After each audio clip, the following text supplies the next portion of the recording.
Good morning, children. I'm sure you all must be hale and hearty. In our last class, we have seen that Papa Pana was very happy and waited anxiously to meet Jesus on Christmas Day. It was early in the morning and no one in sight. He saw a lone sweeper and invited him for a cup of coffee. Who he meets next, who he was looking for, let's see today. Take out your textbooks, page number 102. As Papa Pana was scanning the street, he saw someone coming. Who that was? Page number 102.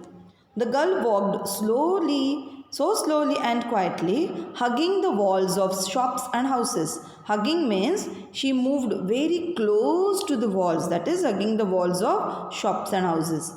That it was a while before he noticed her. She looked very tired and she was carrying something. As she drew nearer, he could see that it was a baby wrapped in a thin shawl. There was such sadness in her face and in the pinched little face of the baby. Pinched little face means a thin and very pale face. So it was seen on the pale face of the baby that Papa Panav's heart went out to them. Won't you come in? He called, stepping outside to meet them. You both need a warm by the fire and rest. Means they both needed to get the warmth from the fire in the fireplace and also some rest. The young mother let him shepherd her indoors. Let him shepherd her indoors means she allowed him to guide her, to direct her indoors and to comfort of the armchair. She gave a big sigh of relief. Big sigh of relief is a phrase which means to feel relieved. I'll warm some milk for the baby.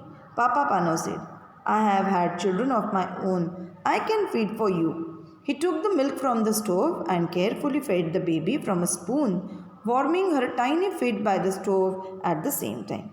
She needs shoes, the cobbler said. But the girl replied, I can't afford shoes. I have got no husband to bring home money. I am on my way to the next village to get work. Oh, so sad. A sudden thought flashed through Papa Pano's mind. He remembered the little shoes he had looked at last night. But he had been keeping those for Jesus. He looked again at the cold little feet and made up his mind. He made up his mind means he prepared his mind for something. Try this on, he said, handing the baby and the shoes to the mother. The beautiful little shoes were a perfect fit. The girl smiled happily and the baby gurgled with pleasure. Now gurgled means he made a happy sound, bubbling sound with pleasure. The child must have definitely got comfort by wearing the shoes. You have been so kind to us, the girl said. When she got up with her baby to go, may all your Christmas wishes come true. And again he got a Christmas wish. But Papa Pano was beginning to wonder if his very special Christmas wish would come true. Perhaps he had missed his visitor. He looked anxiously up and down the street. Anxiously means in a very worried manner. He was looking up and down the street. There were plenty of people about, but they were all faces that he recognized. No one was new. They were neighbors going to call on their families. They nodded and smiled and wished him Happy Christmas. Or beggars, and Papa Pano hurried indoors to fetch them hot soup and a generous hunk of bread. Hunk means a large piece of bread. Hurrying out again in case he missed the important stranger. For him, he was a very important stranger, Jesus. All too soon, the winter dusk fell. Dusk means evening twilight. When Papa Pano next went to the door and strained his eyes, he could no longer make out the passers-by. Most were home and indoors by now anyway. He walked slowly back into his room at last, put up the shutters and sat down wearily in his armchair. Wearily means in a very tired way, very tired. So it had been just a dream after all. Jesus had not come. Then all at once he knew that he was no longer alone in the room. This was not a dream. for he was wide awake. At first, he seemed to see before his eyes the long stream of people who had come to him that day, long line of people who had come to him on that day. He saw again the old road sweeper, the young mother and her baby, and the beggars he had fed. As they passed, each whispered, "Don't you see me, Papa Panav? तुमने मुझे देखा नहीं? Who are you?" he called out, bewildered. Bewildered means he was quite confused who is talking to him. Then another voice answered him. It was the voice from his dream. The same voice, the voice of Jesus. "I was hungry and you fed me." Listen carefully this line, children. "I was hungry and you fed me," he said. "I was naked, that is without clothes, and you clothed me. I was cold and you warmed me. I came to you today in every one of those you helped and welcomed."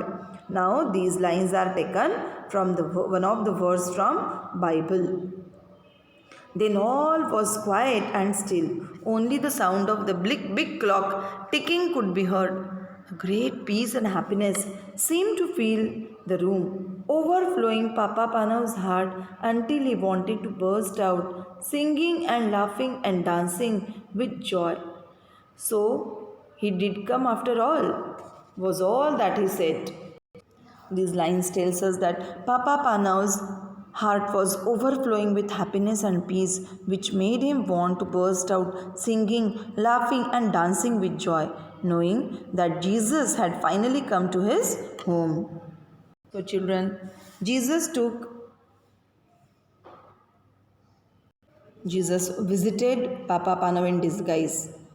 He had come to him in the form of the needy people he had helped. He was at peace and his heart danced with joy. So this story served as a good reminder that the spirit of Christmas doesn't revolve around getting material presents, but rather giving to others beyond your immediate family, rendering help to the needy. That is the whole purpose of celebrating any festival. If we share our happiness and if we satisfy the needs of the needy, then the God will definitely visit us and God will be definitely with us. Today we will stop here and we will discuss about the exercise and rest of the workshop in our next class. Till then, take care. Thank you.